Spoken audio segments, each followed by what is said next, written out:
তারাই নতুন জালেম যারা 5ই আগস্টের পরে নতুন করে জমি দখল শুরু হয়েছে, যারা ফ্যাসিস্টদেরকে পুনর্বাসনের নীতি নিয়েছে। আরেকটি কথা বলতে চাই শেষে, বলা হচ্ছে নতুন জালেম নাকি তৈরি হয়েছে। অবশ্যই আমরা দেখছি নতুন জালেম তৈরি হচ্ছে। তারাই নতুন জালেম যারা 5ই আগস্টের পরে নতুন করে চাঁদাবাজি শুরু করেছে।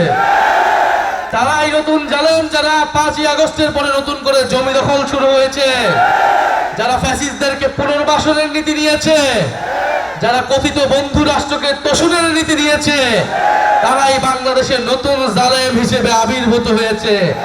এবং এই জালেমদেরকে রুখে দেওয়ার দিন হচ্ছে আগামী 12ই ফেব্রুয়ারি। আপনারা প্রস্তুত আছেন? আপনারা সবাই আজাদ ভাইকে ভোট দিবেন, দাঁড়িপাল্লাকে জয়যুক্ত করবেন।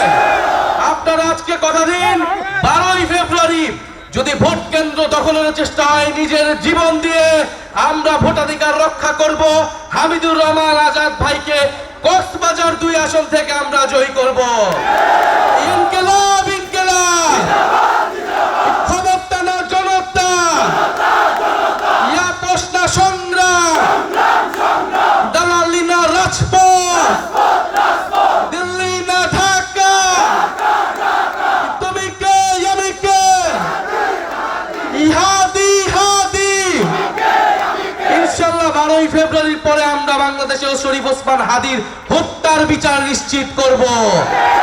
জুলাই গণঅভ্যুত্থানের সকল হত্যার বিচার নিশ্চিত করব এবং জুলাই সনদের সংস্কার বাস্তবায়ন করব। আপনারা সেজন্য দাঁড়িপাল্লা এবং গণভোটে হ্যাঁ ভোট দিবেন।